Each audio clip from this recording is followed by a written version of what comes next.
Le voyage en mer d'une journée commence le matin, vers 9 ou 10 heures, depuis la marina d'Alimos à Athènes.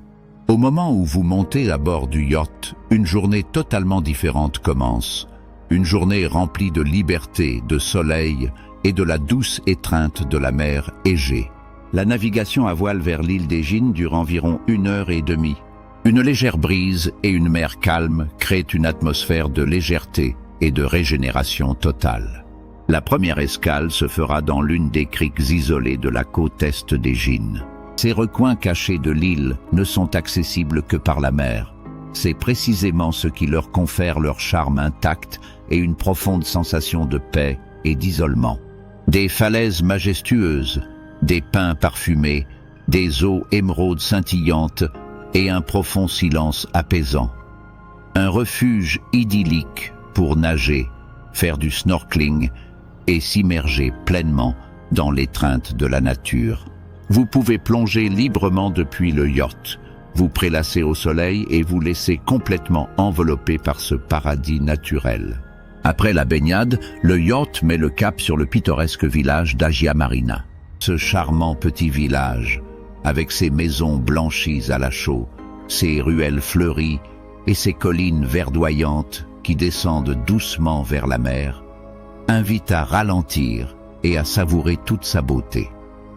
Vous aurez ici le temps pour une promenade paisible, une détente totale et, bien sûr, un délicieux déjeuner dans l'une des tavernes traditionnelles en bord de mer. Le poisson le plus frais, le vin blanc bien frais, les salades croquantes et l'atmosphère animée d'Agia Marina rendent cette escale particulièrement agréable. Pour ceux qui souhaitent en découvrir le côté spirituel d'Égine, il est possible de faire une visite facultative au monastère de Sainte-Nectaire, à seulement 5 minutes en taxi. Des murs blanchis à la chaux, des coupoles élégantes, le silence des jardins et la tombe du saint créant une atmosphère de profonde paix intérieure et de réflexion. Après être remontés à bord du yacht, nous poursuivons notre voyage. Après 30 minutes de navigation à voile paisible, nous atteignons l'île inhabitée de Moni. Bien qu'il n'y ait aucun bâtiment sur l'île, elle est pleine de vie. Des dames dociles et des paons en liberté se promènent dans le paysage, s'approchent des gens sans crainte et acceptent volontiers quelques friandises directement dans la main. Moni est une île de forêts de pins denses, d'eau cristalline et de plages tranquilles. Depuis ces collines douces, on peut admirer des vues à couper le souffle sur les îles environnantes. Le nom Moni signifie monastère. L'île appartient en effet à un monastère situé sur l'île voisine d'Égine, ce qui explique son nom.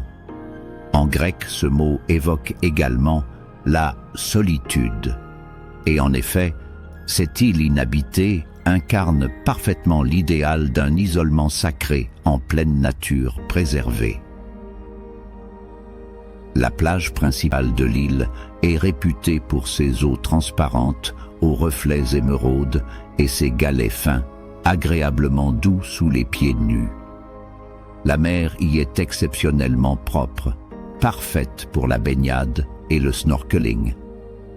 Même en plein été, Moni reste un lieu paisible et silencieux, un coin de paradis où chacun peut trouver son propre espace pour se détendre et se ressourcer.